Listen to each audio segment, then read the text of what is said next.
बालिका आदर्श विद्या मंदिर सुजानगढ़। और आज का अपना टॉपिक टेंस का रहेगा, जो कि पिछली क्लास से अपना कंटिन्यू चलता हुआ आ रहा है टॉपिक। वहां पिछली क्लास में हमने प्रेजेंट परफेक्ट टेंस के बारे में सीखा था, और आज की क्लास में हम सीखेंगे प्रेजेंट परफेक्ट कंटिन्यूअस टेंस के बारे में कि क्या इसकी पहचान होती है, कौन से इसमें हेल्पिंग वर्ब हम यूज में लेते हैं, कहाँ इसका यूज होता है, और कौन सी correct form of the verb fill up करने के लिए हम इसके लिए एडवर्ब्स यूज में लेते हैं। तो चलते हैं, इस टॉपिक को कंटिन्यू करते हैं। तो पहले स्टार्ट करते हैं इसकी पहचान से। तो स्टार्ट करते हैं प्रेजेंट परफेक्ट कंटिन्यूअस टेंस से। तो इसकी जो है an action which begin at some time in the past and it still continuing. It means कि जो अपना कार्य है वो पास्ट में चालू हुआ है, पर उसका जो प्रभाव है वो वर्तमान समय में है, तो इसके लिए अपन वर्तमान समय में जारी है। तो इसको इंडिकेट करने के लिए प्रेजेंट परफेक्ट कंटिन्यूअस टेंस का यूज होता है। अब इसकी जो मेन होती है पहचान। पहचान इसकी क्या होती है? पहचान अपन को हिंदी जो सेंटेंस हम बोलेंगे उसके एंड में अमूमन अपन को ये नजर आएगा कि रहा है, रही है, रहे। जैसे कि वह 2 घंटे से टीवी देख रही है, ठीक है, वो 2 घंटे से रो रही है। तो ऐसे देखो, इन वाक्यों के एंड में आपको रहा है, रही है, रहे का इंडिकेशन मिल जाएगा। अब मेन जो होती है इसके अंदर हेल्पिंग वर्ब्स। हेल्पिंग वर्ब अपनी परफेक्ट वाली ही रहेगी इसके अंदर, जो कि अपन ने यूज की थी हैज और हैव। पर इसके अंदर माइनर सा चेंज यह जाएगा कि हेल्पिंग वर्ब के साथ में अपन को बीन ऐड कर देना है। तो यहाँ पर देखो हैज बीन और हैव बीन। ऐसा इसलिए है क्योंकि ये जो है प्रेजेंट परफेक्ट कंटिन्यूअस टेंस है, यानी कि इसका कार्य तो हो चुका है पास्ट में, लेकिन उसका थोड़ा बहुत प्रभाव जो है वो वर्तमान समय में अभी भी चल रहा है। इसलिए क्या हो जाएगा कि यहाँ पर हैज बीन और हैव बीन प्लस जो मेन वर्ब होती है जो भी आपकी, उसकी फर्स्ट फॉर्म में आपको आईएनजी को ऐड कर देना है। तो हो जाएगा हैज बीन प्लस वर्ब में ING and have been plus verb में आईएनजी। हैज बीन का यूज हम करेंगे सिंगुलर सब्जेक्ट्स के साथ में, और हैव बीन का प्रयोग हम करेंगे प्लूरल सब्जेक्ट्स के साथ में। अब यहाँ पर जो है एक थोड़ा चेंज और आ जाता है कि इसके अंदर अपन को जो समय को दर्शाने के लिए, यानी कि जो अपना फोर्थ स्टेप है कि टू इंडिकेट टाइम, यानी कि समय को दर्शाने के लिए इन सेंटेंस में हम जो है सिंस और फॉर का यूज करते हैं। अब जो है सिंस का प्रयोग करते हैं हम पॉइंट ऑफ टाइम के लिए। पॉइंट ऑफ टाइम मतलब कि हो गया कि पर्टिकुलर फिक्स समय हमको दिया हुआ रहता है। जैसे कि मंडे से बारिश हो रही है, तो यहाँ पर मंडे का इंडिकेशन अपन को मिल गया है। सुबह 10 बजे से वह खेल रही है, यानी कि सुबह के 10 बजे से। तो यहाँ पर मेन हो गया 1947 से, यानी कि पॉइंट ऑफ टाइम अपन को दिया हुआ रहता है। तो यहाँ पर हो गया 10 AM 1947, जो भी है मंडे। तो ये क्या हो गया आपका पॉइंट ऑफ टाइम, यानी फिक्स अपन को समय दिया हुआ रहता है। अब जो होता है फोर का प्रयोग हम करते हैं पीरियड ऑफ टाइम के लिए। पीरियड ऑफ टाइम ऐसे हो गया कि जैसे अपने दिन के 24 घंटे होते हैं, उन 24 घंटों से हम कुछ भी ये वाक्य में बोल देते कि वह 2 घंटे से खेल रहा है, वह 2 घंटे से पढ़ाई कर रही है, वो 2 घंटे से टीवी देख रही है। अब वो 2 घंटे से तो देख रही है, लेकिन अपन को ये नहीं पता है कि वो 2 घंटे सुबह के हैं, दोपहर के हैं या फिर शाम के हैं। ऐसे ही वह 2 सालों से अमेरिका में रह रही है। अब वो अमेरिका में कौन से 2 सालों से रही है, 2001 से 2 में रह रही है या फिर 2003-4 में रह रही है, ये अपन को नहीं पता है। तो यहाँ पर क्या है कि पीरियड ऑफ टाइम ये होता है कि जो अपना जो अनिश्चित समय होता है उसको दर्शाने के लिए हम फोर का प्रयोग करते हैं। अनिश्चित समय आपको 2 घंटे से, 2 सालों से, 2 हफ्तों से ये हो सकता है। अब इसके अंदर अपन को पता चल ही जाएगा, और इसके अंदर पॉइंट ऑफ टाइम दिया हुआ रहता है सिंस के अंदर। तो ये 2 चीजें अपन को समय को दर्शाने के लिए अपन को सेंटेंस में ऐड करनी होती है। अब हम इसको बेटर समझने के लिए अफर्मेटिव सेंटेंस से सीख लेते हैं। अफर्मेटिव सेंटेंस से पहले हम इसका फॉर्मूला है वो बना लेते हैं, फिर बाद में इसका हिंदी वाक्य बनाएंगे, फिर बाद में इसको उसके अकॉर्डिंग सेट करेंगे सेंटेंस को, तो बेटर समझ में आएगा। तो पहले इसकी अफर्मेटिव सेंटेंस देख लेते हैं कि कैसे बनेगा। अब यहाँ पर प्रेजेंट परफेक्ट कंटिन्यूअस टेंस का अपन अफर्मेटिव सेंटेंस बनाएंगे, उसके लिए अपन को पहले फॉर्मूला देखना पड़ेगा। हमने लिखा है यहाँ पर पहले सब्जेक्ट, फिर has, have plus been plus main verb में आईएनजी, मेन वर्ब की फर्स्ट फॉर्म आपको ऐड करनी है, प्लस ऑब्जेक्ट उसके बाद में, फिर बाद में सिंस या फॉर, फिर बाद में आपको जो टाइम का इंडिकेशन होगा वो दर्शाना है। एग्जाम्पल हमने लिया है पहला कि अंकित 2 घंटे से क्रिकेट खेल रहा है। तो यहाँ पर इसको पहले सेट कर देंगे। इसमें पहले सब्जेक्ट अपना है अंकित, तो अंकित जो है अपना सिंगुलर सब्जेक्ट है, इसके साथ में अपन को हैज को ऐड करना है, हैज। इसके साथ में हमने लगा दिया बीन, अंकित हैज बीन। क्रिया हो रही है अपनी प्ले की, यानी कि प्लेइंग लग जाएगा वर्ब में। अब खेल क्या है, क्रिकेट। क्रिकेट हो गया अपना ऑब्जेक्ट, क्रिकेट। अब 2 घंटे से खेल रहे हैं, अब 2 घंटे सुबह के हैं, आफ्टरनून के हैं या फिर इवनिंग के हैं, अपन को नहीं पता, तो यहाँ पर आ जाएगा 4, क्योंकि ये पीरियड ऑफ टाइम है, यानी कि अनिश्चित समय को दर्शाने के लिए हमने 4 का यूज वहां पर कर दिया है, 4 2 आवर्स। यहाँ पर इसी के अकॉर्डिंग हम चल रहे हैं, तो सब्जेक्ट तो अपन ने ले लिया अंकित, फिर बाद में हेज या हेव में से जो लगाना था वो हमने यहाँ पर सेकंड स्थान पर हमने हेज बीन लगा दिया है, फिर बाद में अपन ने मेन वर्ब में आईएनजी लगा दी, मेन वर्ब खेलने की तैयारी थी जो यहाँ पर इसके अकॉर्डिंग प्लेइंग आ गया है, फिर ऑब्जेक्ट जो कि अपना था क्रिकेट वो हमने लग दिया है, फिर सिंस या फॉर में से जो अपन को ऐड करना था उसके लिए अपन ने 4 को दर्शा दिया है पीरियड ऑफ टाइम को दर्शाने के लिए, फिर बाद में जो टाइम था अपना दिया हुआ वो हमने यहाँ पर दर्शा ही दिया है। अब है नेक्स्ट एग्जाम्पल। नेक्स्ट एग्जाम्पल में अपन ने लिया है कि अक्षिता सुबह से गाना गा रही है। अब ये जो वाक्य है यहाँ पर पहले हम सब्जेक्ट ले लेते हैं, सब्जेक्ट हो जाएगा यहाँ पर अक्षिता,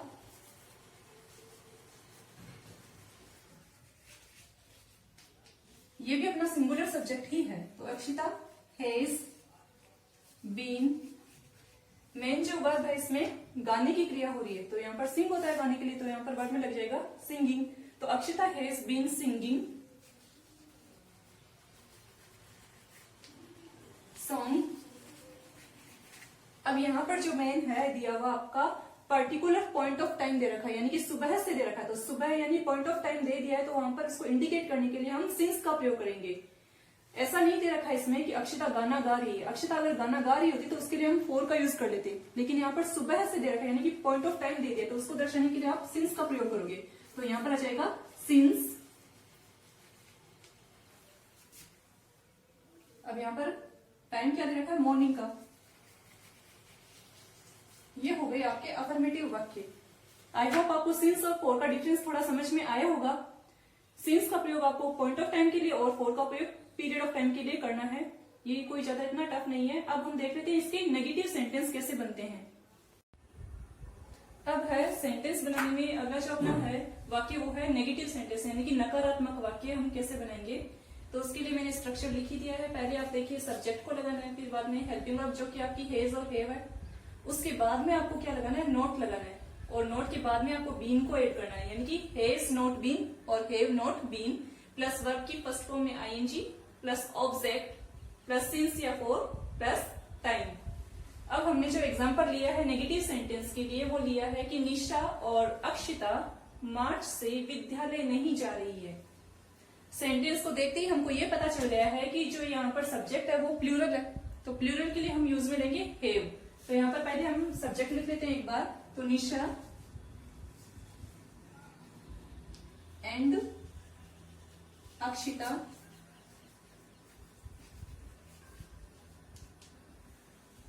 आ जाएगी यहाँ पर have, helping verb have,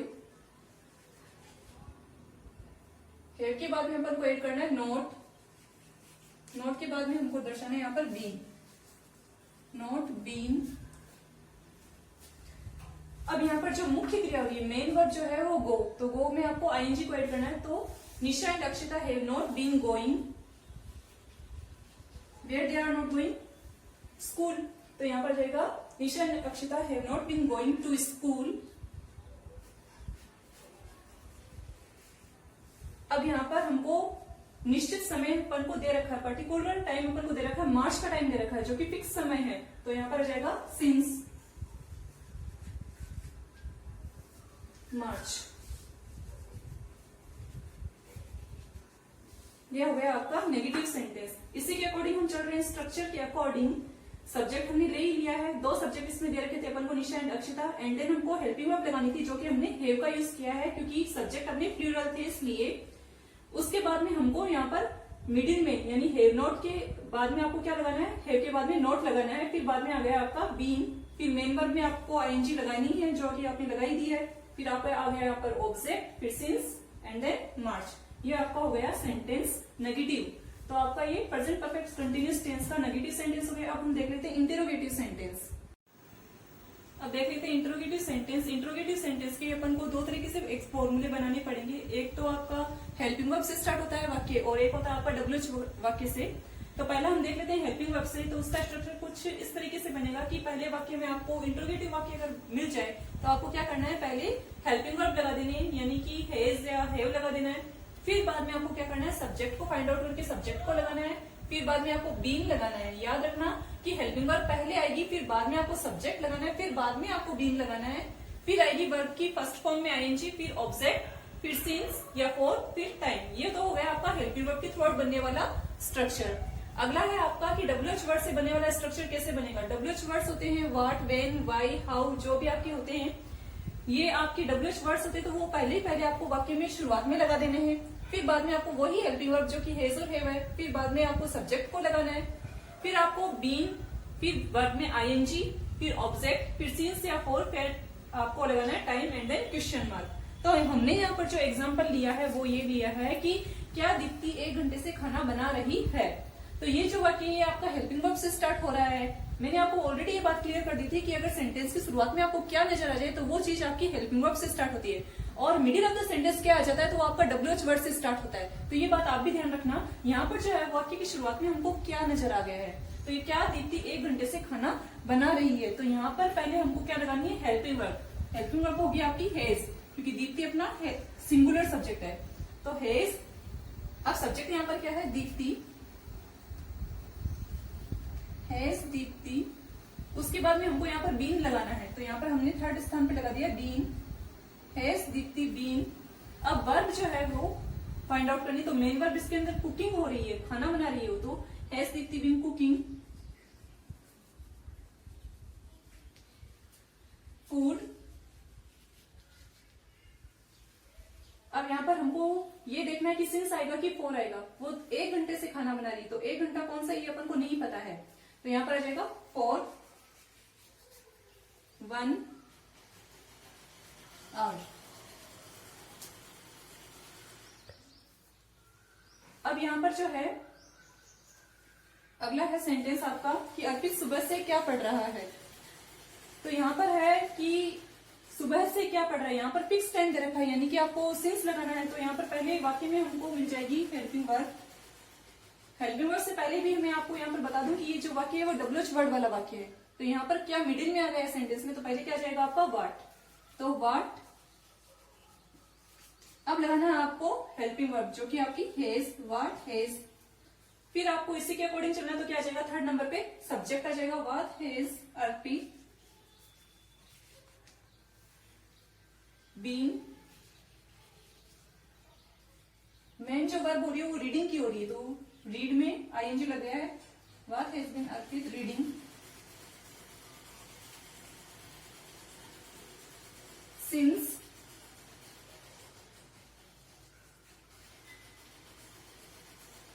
morning. अब ध्यान देना इस वाक्य के अंदर हमने ऑब्जेक्ट नहीं लिया है। ऑब्जेक्ट नहीं है तो हम क्या करेंगे, ऑब्जेक्ट को छोड़ देते हैं, फिर बाद में हम वर्ब के बाद में सेंटेंस को सिंस और फॉर लगा के कंटिन्यू करते हैं ये सेंटेंस। तो ये आपको समझ में आ गया होगा।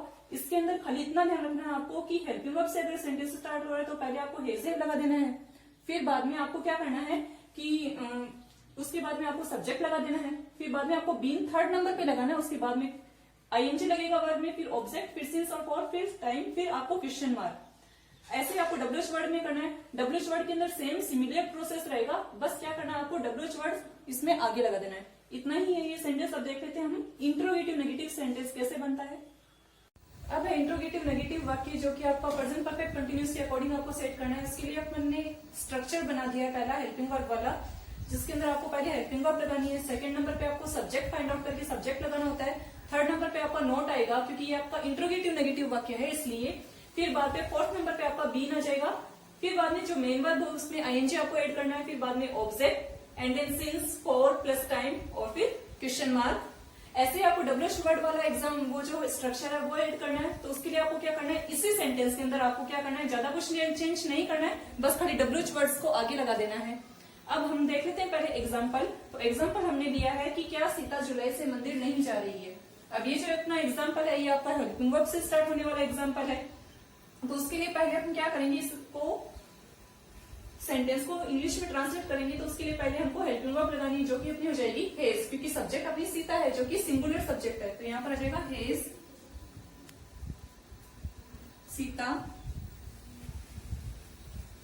थर्ड नंबर पे आपको नोट लगाना है, स्ट्रक्चर के अकॉर्डिंग अपन चल ही रहे हैं, हेज सीता नोट। फोर्थ पे आ गया बीन, वर्ब हो रही है, मेन वर्ब इसमें है गो, तो उसमें लगाए आपको आईएनजी, गोइंग टू टेम्पल, ये हो गया आपका ऑब्जेक्ट। अब आपको सिंस और फॉर में से कोई एक चीज ऐड करनी, तो यहाँ पर समय आपको निश्चित समय दे रखा है, यानी कि पॉइंट ऑफ टाइम आपका क्या है, जुलाई, तो टेम्पल सिंस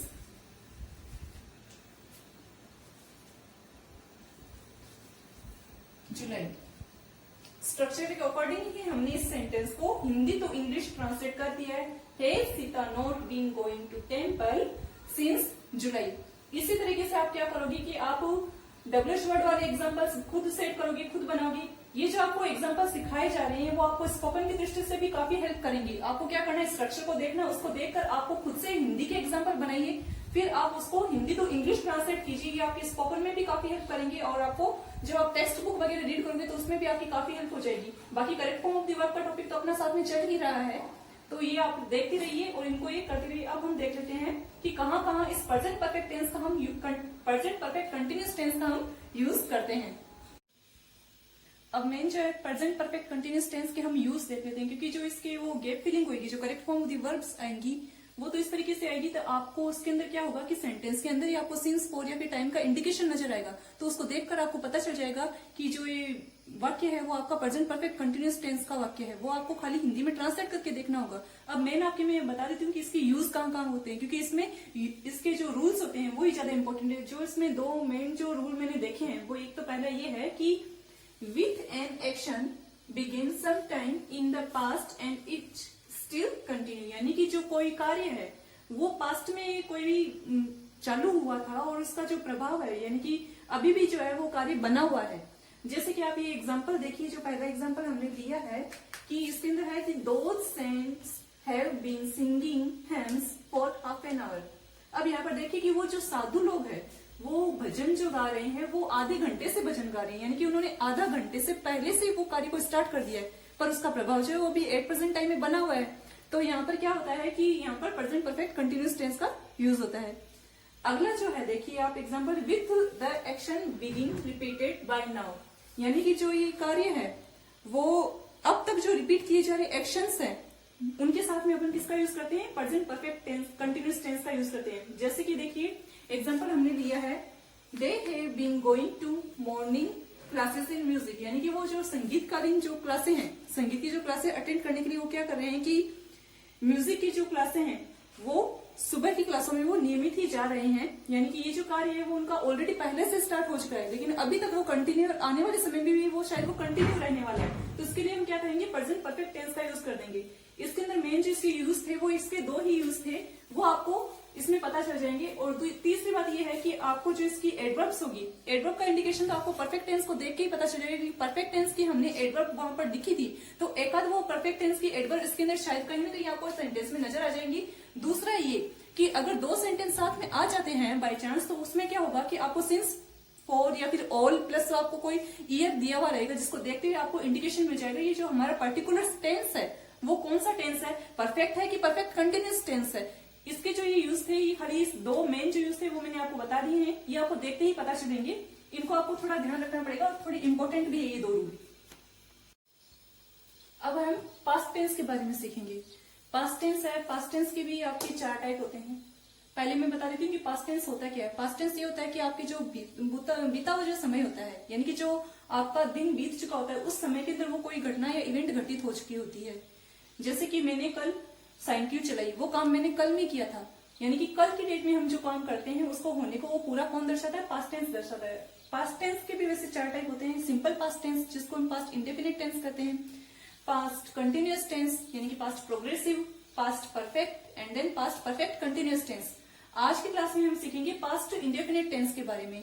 पहले हम देख लेते हैं कि इसकी पहचान क्या होती है। पहचान जो होती है पास्ट इंडेफिनिट टेंस की वो ये होती है कि ये बीते हुए समय में काम के होने को दर्शाता है, जो कि मैंने अभी रिसेंटली आपको बताया कि जो घटना कल की डेट में घटित हो चुकी है उसको ये दर्शाता है। और इसकी जो पहचान होती है मेन ये होती है कि हिंदी वाक्य जो होती है उसके अंत में ता, था, ती, थी, ई, ए, आ, यानी कि ये होता है कि मैं ये काम करती थी, मैं स्कूल जाती थी, वो कैब सर ने अपनी टोपी फेंकी, वे घर आए, मैंने खाना खाया। तो इस तरीके का इंडिकेशन जो होगा वो आपको किसमें मिलेगा, पास्ट इंडेफिनिट टेंस के अंदर मिल जाएगा। अब जो है इसके अंदर मैं आपको बता दूं कि जिसके अफर्मेटिव सेंटेंस है वो देख लेते हैं कि यानी कि सकारात्मक वाक्य इसके कैसे बनते हैं स्ट्रक्चर के अकॉर्डिंग।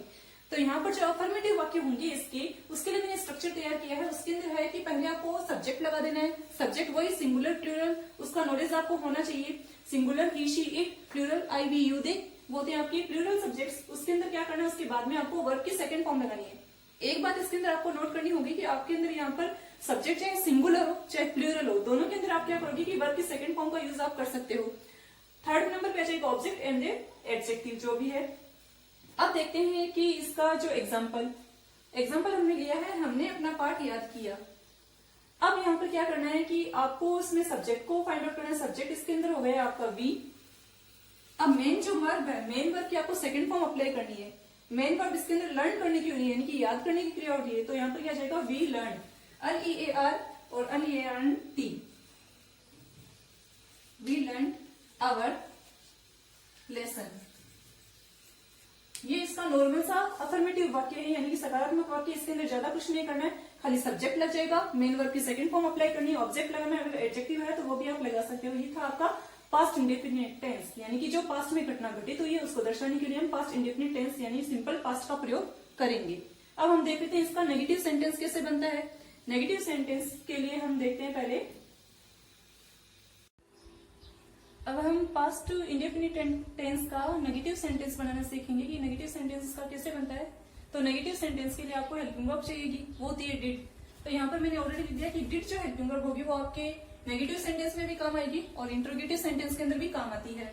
और हमेशा ये बात याद रखना कि डिड जो आपकी हेल्पिंग वर्ब होगी उसके साथ में आपको ऑलवेज वर्ब की फर्स्ट फॉर्म लगानी है। अब तक हम क्या कर रहे थे कि अफर्मेटिव वाक्यों के अंदर अपन सब्जेक्ट प्लस वर्ब की सेकंड फॉर्म यूज में ले रहे थे, जो कि अपन कंटिन्यू कर रहे थे। लेकिन अब यहाँ पर अपन नेगेटिव सेंटेंस कर रहे हैं और नेगेटिव इंट्रोगेटिव सेंटेंस में ये बात हमेशा ध्यान रखने लायक है कि डिड के बाद में आपको वर्ब की फर्स्ट फॉर्म यूज करनी है। ऐसा इसलिए है क्योंकि डिड जो है वो अपने आप में खुद ही सेकंड फॉर्म है। जैसे कि आपने देखोगे डू, डिड, डन, ये एज ए मेन वर्ब भी काम करती है और एज ए हेल्पिंग वर्ब भी ये काम करती है। इसलिए हम क्या करते हैं कि हमेशा डिड के बाद में वर्ब की फर्स्ट फॉर्म लगाते हैं। चाहे ग्रामर का कोई सा भी टॉपिक आ जाए उसके अंदर आपको ये हमेशा याद रखना है कि डिड के बाद में आपको वर्ब की फर्स्ट फॉर्म ही अप्लाई करनी है। अब यहाँ पर हम देख लेते हैं कि हमने इसका फॉर्मूला लगा दिया है, यानी कि बना दिया है किसका, नेगेटिव सेंटेंस का। उसके लिए हम क्या करेंगे कि पहले हम सब्जेक्ट लेंगे, सब्जेक्ट के बाद में हमको डिड नॉट लगाना है प्लस वर्ब की first form plus object and then continue रखेंगे सेंटेंस। अगर एडजेक्टिव है तो वो भी लग जाएगा।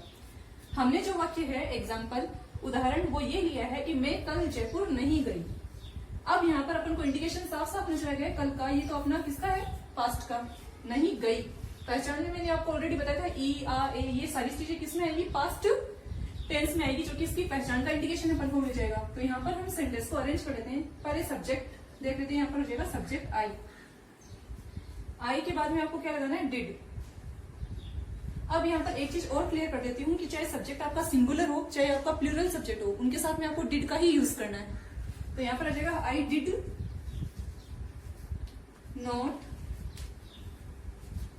गो टू जयपुर यस्टरडे, क्योंकि बीते समय की ये घटना हुई थी। यहाँ पर यस्टरडे, ये हो गया आपका नेगेटिव वाक्य। हम देख लेते हैं अब इंट्रोगेटिव वाक्य।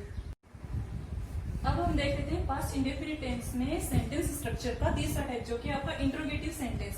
तो इंट्रोगेटिव सेंटेंस है वो दो तरीके से स्टार्ट होता है, एक तो हेल्पिंग वर्ब से और एक WH वर्ड से। तो इसके लिए मैंने फॉर्मूला लिख दिया है। पहला हेल्पिंग वर्ब यानी कि यस नो टाइप वाले सेंटेंस, पहले में आ जाएगा आपके did plus subject plus verb की फर्स्ट फॉर्म प्लस ऑब्जेक्ट फिर क्वेश्चन मार्क। ऐसे जो अगला वाला जो है इसका टाइप वो है WH वर्ड वाला। तो उसमें क्या करेंगे, WH वर्ड पहले आ जाएगा, फिर बाद में did plus subject plus verb की फर्स्ट फॉर्म प्लस ऑब्जेक्ट फिर क्वेश्चन मार्क। हमने यहाँ पर दोनों ही एग्जाम्पल ले लिए। तो पहला एग्जाम्पल अपना ये है कि क्या तुमने चॉकलेट खाई। इंडिकेशन अपन को पास्ट का मिल ही गया है, ठीक है। तो यहाँ पर क्या है कि वाक्य की शुरुआत में क्या है, यानी कि ये डिड से स्टार्ट होगा सेंटेंस। तो पहले यहाँ पर आ जाएगा डिड, सब्जेक्ट इसमें है यू, और यहाँ पर मेन वर्ब जो होगी वो खाने की होगी। तो इसमें आ जाएगा, यहाँ पर आ जाएगा ईट चॉकलेट।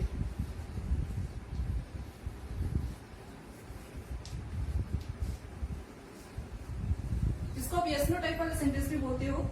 अगला है आपका तुमने उसे क्यों पीटा। क्यों अपना इंडिकेशन होता है किसका, WH वर्ड वाला। वाई अपन को मिल ही गया सेंटेंस में, तो WH वर्ड पहले आ जाएगा, तो यहाँ पर आ जाएगा वाई। फिर बाद में यहाँ पर सेकंड नंबर पे अपन को लगाना है did. Why did you beat him. हमने सारा कुछ इस स्ट्रक्चर यानी कि इस फॉर्मूले के अकॉर्डिंग ही अरेंज किया है, ज्यादा हमने कुछ इसमें चेंजेस भी नहीं किया है। स्टेप बाय स्टेप हर एक चीज क्लियर होती गई है। तो अब हम इसका स्ट्रक्चर का फोर्थ टाइप देख लेते हैं, इंट्रोगेटिव नेगेटिव सेंटेंस कैसे बनता है। यहाँ पर हमने एग्जांपल के लिए इंट्रोगेटिव नेगेटिव सेंटेंस लिए हैं। तो पहले हम देख लेते हैं इसका स्ट्रक्चर हमने दोनों ही ले लिए हैं। तो फॉर्मूला पहले इसका है यानी कि हेल्पिंग वर्ब से स्टार्ट होने वाला, तो उसमें हो जाएगा did plus subject plus not plus verb की first form plus object and then question mark. और इसका WH वर्ड वाला जो एग्जांपल है, सॉरी स्ट्रक्चर है, वो ये है कि WH word plus did plus subject plus not plus verb की फर्स्ट फॉर्म फिर ऑब्जेक्ट। अब इसको हम एग्जांपल से समझ लेते हैं। तो एग्जांपल हमने दोनों ही साथ में लिखे हैं। तो पहला एग्जांपल हमने लिया है कि क्या उसने पूरे दिन क्रिकेट नहीं खेला। तो यहाँ पे क्या है, ये सेंटेंस आपका हेल्पिंग वर्ब से स्टार्ट होने वाला वाक्य है। तो यहाँ पर आपको स्ट्रक्चर के अकॉर्डिंग ही चलना है सेंटेंस को बनाने के लिए। तो पहले आ जाएगा आपका डिड। तो डिड सब्जेक्ट यहाँ पर अपन को नेक्स्ट स्थान सब्जेक्ट का, तो यहाँ पर आ जाएगा डिड ही। फिर लगाना है नॉट।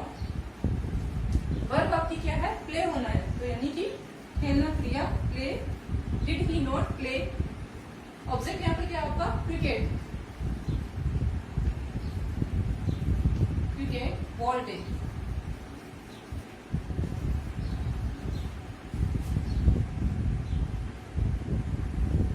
ये तो हो गया आपका हेल्पिंग वर्ब से स्टार्ट होने वाला वाक्य। अगला है आपका WH वर्ड वाला वाक्य। तो उसके अंदर आपको जो है एग्जांपल पर वापस क्यों नहीं आया, क्यों का इंडिकेशन हमको WH वर्ड वाला मिल गया है। तो यहाँ पर आ जाएगा पहले वाई, ज्यादा कुछ चेंज नहीं करना है, खाली WH वर्ड को ही लगाना है वाई। फिर बाद में लग जाएगी did, why did he. Third number पे सब्जेक्ट लगाया अपन ने। फोर्थ पे not, why did he not come back. तो why did he not come back structure के अकॉर्डिंगली हमने हिंदी सेंटेंस को इंग्लिश सेंटेंस में ट्रांसलेट किया है। अब हम देख लेते हैं कि पास्ट टेंस के यूज कहाँ होते हैं, फिर बाद में इसके एडवर्ब के थ्रू आउट कुछ एग्जांपल हम सॉल्व करेंगे। अब पास्ट इंडेफिनिट टेंस के हम यूज देख लेते हैं कि कहाँ होते हैं। पहले तो इसको अपन को पास्ट इंडेफिनिट टेंस को देखते ही पता चलता है कि पास्ट की कोई कंडीशन को दर्शाने के लिए, पास्ट के एक्शन को दर्शाने के लिए हम पास्ट टेंस का यूज करते हैं। एक तो इंडिकेशन अपन को वही मिल गया, वो तो कॉमन सा इंडिकेशन है। दूसरा जो इसका इंडिकेशन होता है, मेन जो इसका इंडिकेशन होता है वो होता है कि कंडीशनल सेंटेंस। कंडीशनल सेंटेंस होते हैं आपके शर्तीय वाक्य, यानी कि ऐसे वाक्यों के अंदर कंडीशन भी साथ में दी हुई रहती है, प्लस जो कार्य है वो भी कंप्लीट होता है। अब जैसे कि मैंने यहाँ पर एग्जांपल लिखा है, if you worked hard you would पास। यहाँ पर इफ वाक्य की पहचान रहती है कि वाक्य में आपको इफ नजर आएगा। इफ का इंडिकेशन मिलती है जो कंडीशनल वाक्य आपकी पहचान में आ जाएंगे। यदि तुमने कठिन परिश्रम किया होता तो तुम पास हो जाते। तो यहाँ पर कंडीशन भी दे रखी है और वो जो उसकी रिजल्ट है, उसका परिणाम क्या होता है वो भी यहाँ पर दे रखा है। अगला जो इसका यूज होता है वो यहाँ पर होता है कि पास्ट हैबिट को दर्शाने के लिए, to indicate past habit we use past tense. तो यहाँ पर देखिए, यहाँ पर मैंने एग्जांपल दिया, I used to play hockey, यानी कि वो जो कार्य है वो क्रिया करता था, यानी कि अपने पास्ट में वो कार्य उसने किया था। तो पास्ट की कोई कार्य को दर्शाने के लिए, पास्ट की हैबिट को दर्शाने के लिए हम यूज्ड टू का प्रयोग करते हैं। यूज्ड टू किसी भी वाक्य में आपको नजर आ जाए तो आपको ये इंडिकेशन मिलेगा कि जो सेंटेंस है हमारा वो सिंपल पास्ट वाला सेंटेंस है। तो I used to play hockey, यानी कि वो हॉकी खेला करता था, लेकिन 8% टाइम में वो हॉकी नहीं खेल रहा क्योंकि वो उसकी हैबिट थी, पास्ट हैबिट थी। जैसे कि I used to swim, I used to smoke, ये सारी चीजें जो वो पहले करता था लेकिन अब नहीं करता, यानी कि एक तरीके की पास्ट हैबिट होगी। तो उसको दर्शाने के लिए आप पास्ट इंडेफिनिट टेंस का यूज करोगे। अगला है थर्ड, इसका जो है उपयोग वो ये है कि टू डोनेट स्टेट, यानी कि किसी भी अवस्था को बताने के लिए, किसी भी अवस्था को इंडिकेट करने के लिए हम किसका प्रयोग करते हैं, पास्ट, सिंपल पास्ट का यूज करते हैं। अब यहाँ पर देखिए मैंने एग्जांपल में लिया है, आई वॉज इंजर्ड, मैं घायल था। अब आपको ये देख के पता चलेगा कि वाज वर्ब तो पास्ट कंटिन्यूअस टेंस की हेल्पिंग वर्ब होती है। तो यहाँ पर हमने पास्ट कंटिन्यूअस की हेल्पिंग वर्ब क्यों यूज में ली है, तो इसका भी एक लॉजिक वो ये है कि आपकी जो पास्ट की जो स्थिति होती है, अवस्था होती है, उसको दर्शाने के लिए हम कई बार वाज और वर्ब को उसमें यूज में ले लेते हैं। वैसे तो वाज और कंटिन्यूस पास्ट कंटिन्यूस की हेल्पिंग वर्ब है, लेकिन अवस्था को दर्शाने के लिए हम खाली इसमें यूज लेते हैं शॉर्ट सिंपल सेंटेंस में। ये हो गए इसके आपके यूजेस की कहां इसके यूज होते हैं। कंडीशनल वाक्यों में if I you work hard you would पास, या फिर if I word I would fly in the sky. तो ये हो गए आपके इसके यूज। अब मेन जो इसका रहता है लॉजिक वो ये होता है कि correct form of the verb अपन को कैसे फिलअप करनी है। तो उसके लिए हम कुछ एक सेलेक्टेड एडवर्ब्स यूज में ले लेते हैं। तो एडवर्ब का इंडिकेशन मिलते ही हमको जो सेंटेंस है वो पहचान में आ जाएगा कि वाक्य जो है अपना वो कौन से टेंस का है। तो जो एडवर्ब मैं आपको लिखूंगा वो आप लोग नोट कर लेना, फिर कुछ एक एग्जाम्पल हम सोल्व करेंगे। तो देख ये है आपकी पास्ट सिंपल पास्ट की एडवर्ब्स, जिनके थ्रू आउट अपन को ये इंडिकेशन मिल जाएगा कि सेंटेंस में हमको वर्ब की सेकंड फॉर्म अप्लाई करनी है या फिर डिड लगाना है। तो ये इसके लिए आपको देखिए एडवर्ब पहली है यस्टरडे, दूसरा है लास्ट नाइट या फिर लास्ट वीक, लास्ट ईयर या लास्ट मंथ, फिर है the day before, once, one day, ago, that day, as soon as, a few minutes ago, 3 months ago. ये कुछ एडवर्ब्स है जो आपकी ये सिंपल पास्ट टेंस की एडवर्ब्स कहलाती है, जो कि हमको correct form of the verb में जो गैप भरने में हमको आसानी होगी। तो हम थोड़े एग्जांपल देख लेते हैं एक बार। फर्स्ट एग्जांपल अपने पास में है I blank space my shoes yesterday. Yesterday is the indication of simple past tense. तो यहाँ पर पास्ट टेंस की एडवर्ब अपन को नजर आ ही गई है, तो यहाँ पर वर्ब में आपको ईडी लगा देना है। तो क्या हो जाएगा आई पॉलिश्ड माई शूज यस्टरडे, यानी कि कल मैंने अपने शूज को पॉलिश किया। नेक्स्ट है आपके पास में his wife blank space last year. Correct form of the verb fill up करनी अपन को डाई की। लास्ट ईयर अपन ना इंडिकेशन है सिंपल पास्ट का, तो यहाँ पर क्या आ जाएगा डाई की सेकंड फॉर्म हो जाएगी डाइड, DIED। तो his wife died last year, उसकी वाइफ लास्ट ईयर डाइड हो गई। थर्ड एग्जांपल है as soon as the thief, फिर ब्लैंक स्पेस द पुलिस। फिर इसमें है correct form of the verb, इसमें फिलअप करनी है आपको सी की। फिर बाद में इसी का कनेक्टेड सेंटेंस है अगला कि ही ब्लैंक स्पेस अवे। तो यहाँ पर दो आपको correct form of the verb fill up करनी है। तो पहला आपको वाक्य वो एज सून एज से स्टार्ट हो रहा है, तो वाक्य है अपना पास्ट टेंस वाला। तो इसके अंदर आ जाएगा कि as soon as the thief saw, see की सेकंड फॉर्म होती है सा, द पुलिस ही। अब यहाँ पर रन की correct form of the verb लगानी है, तो ही रैन अवे। जैसे उसने थीफ ने पुलिस को देखा वो भाग गया। चौथा आपका वाक्य है कि he ran space me up just now. अब यहाँ पर जस्ट नाउ के लिए मैं आपको बता दूं कि जस्ट नाउ अपन ने एडवर्ब में डाली नहीं थी, लेकिन मैं आपको बताना चाहती हूँ कि जस्ट नाउ भी आपकी एडवर्ब होती है सिंपल पास्ट की। तो ये कहीं पे भी सेंटेंस में आ जाए तो आपको एक लिखना है कि सिंपल पास्ट की एडवर्ब है। तो ही रिंग की आपको correct form of the verb fill up करनी है इस ब्लैंक स्पेस में। तो he rang me at just now, तो यहाँ पर आ जाएगी रैंग। रिंग की सेकंड फॉर्म हो गई ring, he rang me at just now. Just now आपकी एडवर्ब है इसकी पास्ट टेंस की सिंपल पास्ट की। अगला वाक्य है पांचवा, when did you last blank space your father question mark. यहाँ पर इंट्रोगेटिव वाक्य है, इंट्रोगेटिव में भी ये डब्ल्यूएच वाला वाक्य है। तो यहाँ पर व्हेन डिड यू लास्ट, सी की correct form of the verb आपको लगानी है। तो यहाँ पर देखिए डिड है, तो डिड के साथ में वर्ब की फर्स्ट फॉर्म फिलअप होगी। हालांकि जो ये वाक्य है अपना सिंपल पास्ट वाला वाक्य है, लेकिन डिड आ गया है यहाँ पर, तो डिड को देखते हुए हमने यहाँ पर सी का सी एज इट इज ऐसा का ऐसा ही उतार दिया है। ठीक है, तो ये थी आपकी कुछ एक एडवर्ब जिसके थ्रू आउट हमने कुछ एक एग्जाम्पल सोल्व किए हैं। ऐसे आपको एग्जाम्पल आपको ग्रामर की बुक में नजर आएंगे, तो आप इनको सोल्व करना। एडवर्ब जो है मेन वो आपको इसकी एडवर्ब याद होनी चाहिए। तो ये आज का अपना सो स्टूडेंट्स, आज की क्लास में हमने प्रेजेंट परफेक्ट कंटिन्यूअस टेंस और सिंपल पास्ट टेंस के बारे में सीखा। अगली वाली क्लास में हम अपना ये टेंस वाला टॉपिक कंटिन्यू करने वाले हैं। Till then keep learning and thank you.